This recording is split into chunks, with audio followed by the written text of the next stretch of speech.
If you want to get rid of dandelions from your yard forever, or let's say for good, then there's more to it than just running off to your local store, hardware store, and picking up a weed killer and spraying them. Truly getting rid of them for good is a multi-step process, and literally it's going to take a couple seasons. I don't want to sugarcoat it for you, so I'm going to tell you the truth so that you actually know what to do, when to do it, so that you don't have to worry about dandelions in your yard for the next decade. But before I tell you how to get rid of them for good, you have to understand this first.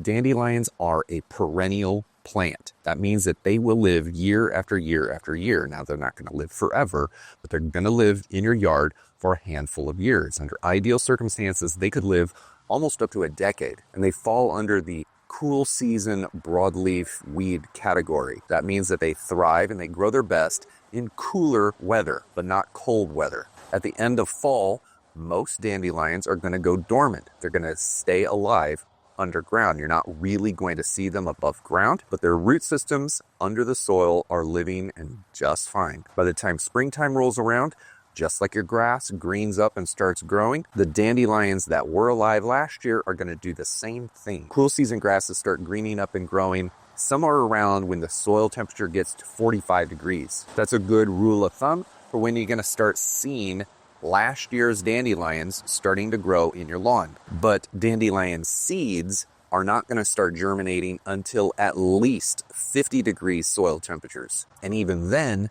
they don't germinate well until soil temperatures get up closer to 60 degrees. Let's say, for instance, your soil temperatures are 55 degrees. It takes about 10 days for those seeds to germinate. And then after those dandelions germinate, it's still going to be another 3 weeks or so before you really start noticing them. At that stage, they're basically seedlings in the ground, trying to put on just enough growth to get their first true leaves developed and form their rosette.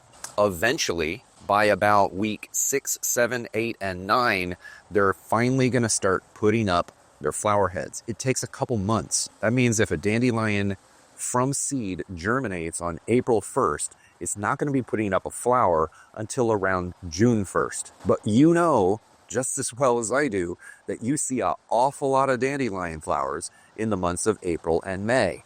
Those are from last year's dandelions. So if you go out and spray down the dandelions in April and May, and you start killing them off, and then you wonder, why on earth am I still seeing dandelions in the month of June? That's the reason. So to get rid of dandelions for good, you have to address last year's dandelions, the perennials, and this year's dandelions, the seedlings, the new growth. And now here's another little problem that complicates everything even more.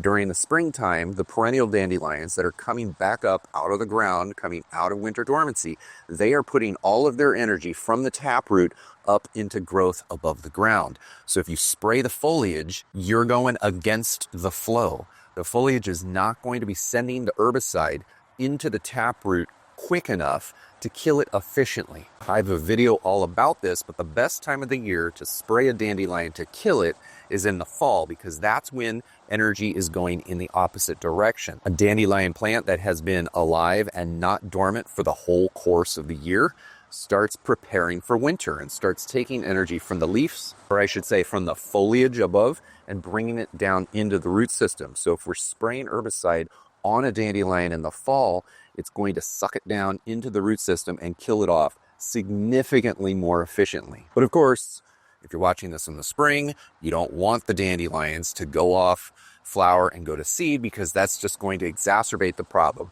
for next year. And that's why I say this is going to take at least 2 seasons to fully eradicate, or get really close to fully eradicating your lawn from dandelions. What you're going to want to do is in the springtime, somewhere in that April time frame, when all of the old growth dandelions are up, that's when you're going to go ahead and spray them. But you're also going to be applying a weed preventer at the same time to the soil to prevent the germination, or I should say to halt the germination of all of the weed seeds that are already in the ground, all of those dandelion seeds that will be germinating and growing and showing up at the end of spring. But if you're going to be spraying the existing or the perennial dandelions with herbicide, you need to use a concentrate. You can't usually use the ready to spray or the pre-mixed bottle stuff with a pump sprayer that you find at your local grocery store or hardware store. You have to buy the concentrates and mix a potent spray. Follow label instructions, but you have to use the concentrate because they're far stronger. They're more able to go against the flow of energy that plant is wanting to do in the spring. You are not going to kill everything.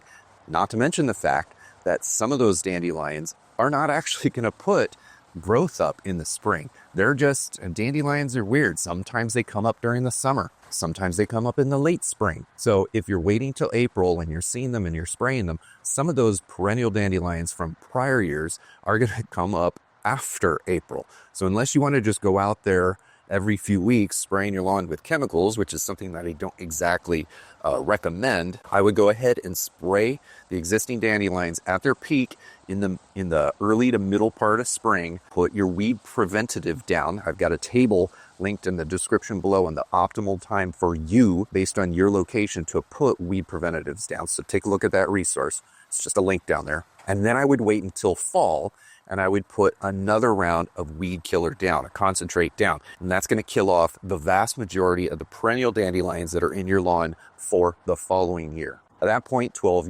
months down the road, the second year, you're going to have significantly less, almost no perennial dandelions remaining in the lawn. Therefore, all you have to do is start using weed preventatives to continue halting the germination and the growth of new dandelions from seed. Eventually, all of the seeds in the lawn, or the vast majority of the seeds in the lawn, will have been spent. They will have tried to germinate and will have been prevented. And then from that point forward, all of the years to come, you're going to have very minimal dandelion pressure, almost none, to the point where all you have to do is go out there with a dinner fork in the spring and pluck up anything that you see. Everyone knows that dandelions can regrow from the taproot, but most people don't realize is that really only the upper 3 inches of taproot are extremely viable for regrowth. So when you do see a dandelion, make sure to dig out at least the top 3 to 4 inches. That's pretty easy to do with regular weed pulling tools, the kind of stuff that you'd find at your local hardware store. I don't recommend going out and trying to pull up like 1,000 dandelions by hand, but in years 2, 3, and 4, if you're only getting 3 or 4 dandelions per spring, then that's really easy to do, and it's much better to do than spot spraying herbicides on the lawn. When you got 3 or 4 dandelions, mixing and spraying herbicide is not the best solution. If you've never put down a weed preventative before, then I recommend that you watch this video up here. I got it kind of like labeled 0 weeds this year. Make sure to watch that. It is a very simple task, and it has everything to do with getting the timing exactly right. If you get the timing right, it's dead simple.